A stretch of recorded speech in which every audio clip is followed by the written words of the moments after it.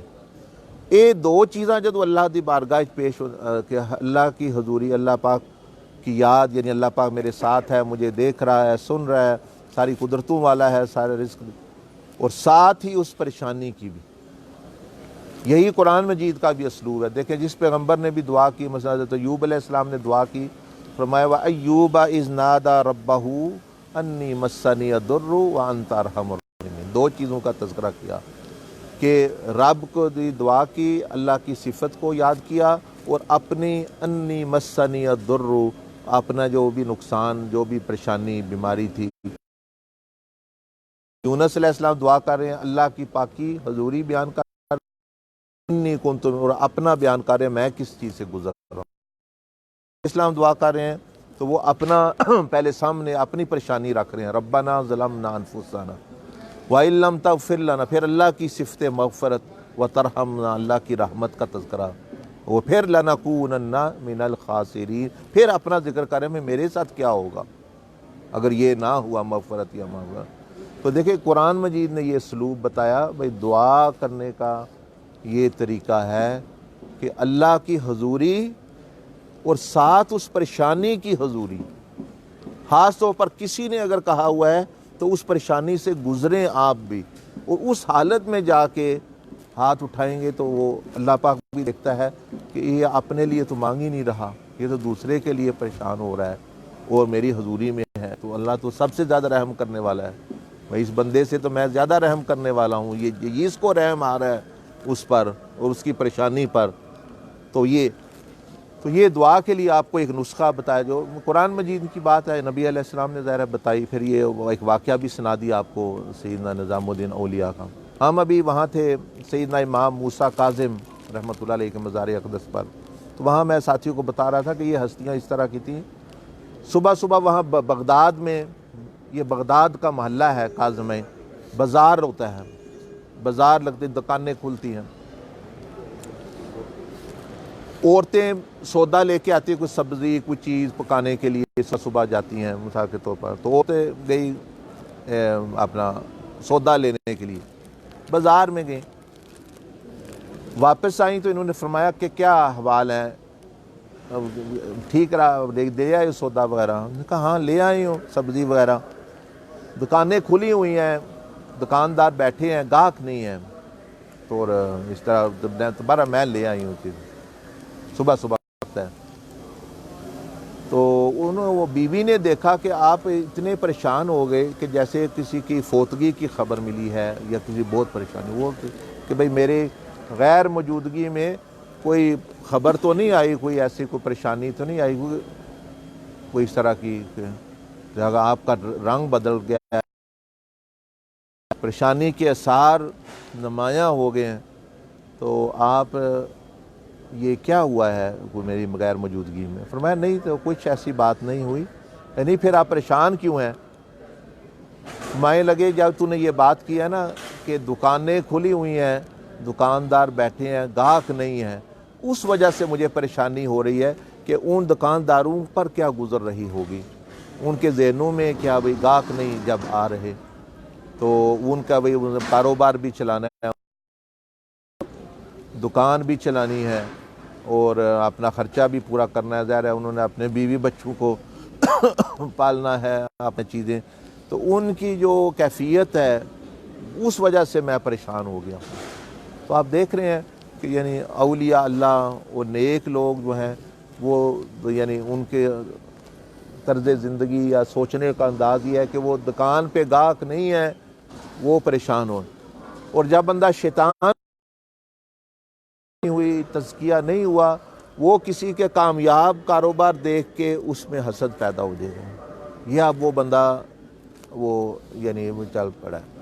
یہ اب تو یہ یعنی سائنس بھی یہ جو لوگ پڑھتے ہیں یہ کہتے ہیں کہ بھئی یہ بندے جو اس طرح سوچتے ہیں وہ اس کتابوں میں گورے بھی اس کہتے ہیں بلائنڈ سپاٹ، مائنڈ میں ایسی چیزیں پیدا ہو جاتی دماغ میں کہ اس کو پتہ ہی نہیں چلتا، نظر ہی نہیں آتا بھی میرے میں یہ چیز بھی ہے، مطلب ایسی چیزیں جب وہ غلط اور منفی طریقے سے چلتا ہے تو اس کے اندر ایسے چیزیں پیدا ہو جاتی ہیں، اس کو احساس جب تک کہ دوسرا نہ کوئی بتائے۔ تو یہ آپ بھی کہتے رہتے ہیں تو یہ وہ بھی ٹھیک ہے، کرنی بھی چاہیے، لیکن انشاءاللہ اس طریقے سے آپ اپنے لیے بھی اور دوسروں کے لیے بھی کریں گے، ذہن بدلیں گے تو آپ دیکھیں گے اس کے اثرات جو ہے وہ بالکل جو مستجاب الدعوات بندہ بن جاتا ہے، وہ کہ جو اس طرح کی دعا، یعنی اللہ کی حضوری حضور علیہ السلام کے وسیلہ جلیلہ سے، اور ساتھ ہی لوگوں کی پریشانی صرف بیان نہ کرنا بلکہ جو ہے اس کو محسوس کر کے گزر کے، تو انشاءاللہ جو ہے تو اس طرح دعا کرنا بھی آسان نہیں ہے، یعنی کافی تو یہ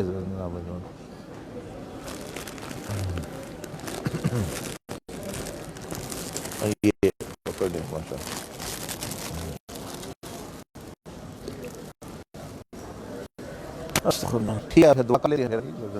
الحمدللہ رب العالمین والسلام علی رسول اللہ وعلی آلہ وصحبہ اجمعین۔ اللہم لک الحمد کما انت اہل، وصلی علی سیدنا محمد کما انت اہل، فعل بنا ما انت اہل، فإنک اہل التقوی واہل المغفرہ۔ اللہم اغفر لنا وارحمنا ولوالدین والمشائخنا ولجمیع امت سیدنا محمد صلی اللہ علیہ وسلم، وانت المستعان وعلیک البلاغ، واصبحنا واصبح الملک للہ رب العالمین۔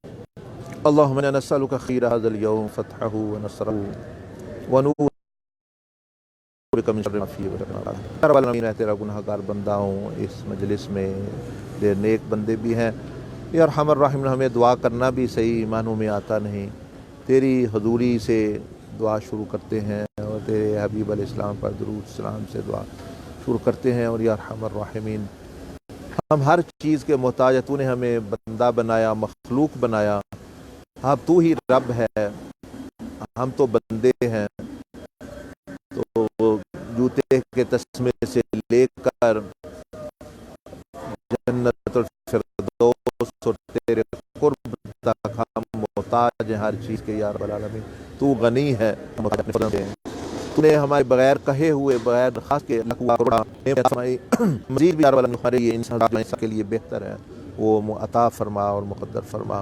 جتنے حاضرین آئے ہیں یا ارحم الراحمین، سب کو اپنا قرب، اپنی رضا، اپنی بندگی، خالص عبادت، مخلوق کی بے لوث خدمت کرنے کی توفیق عطا فرما۔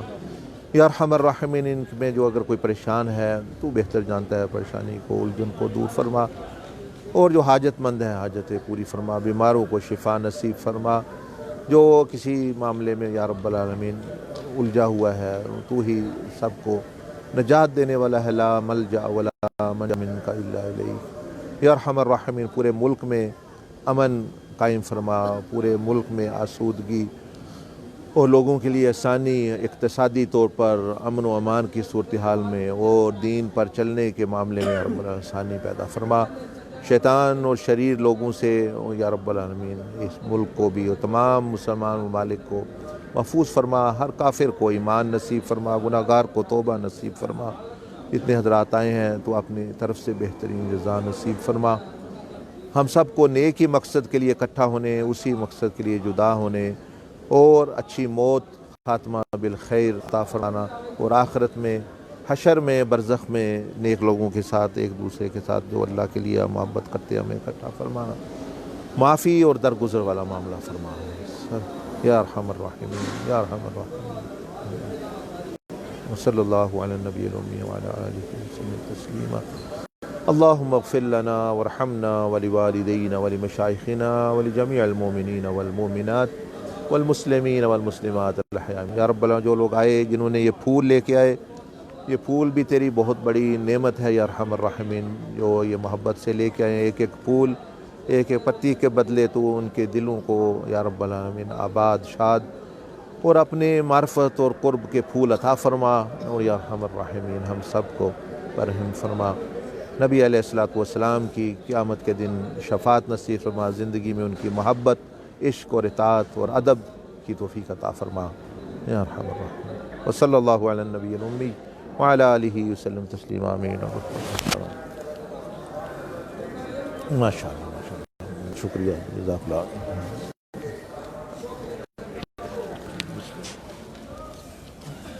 جزاک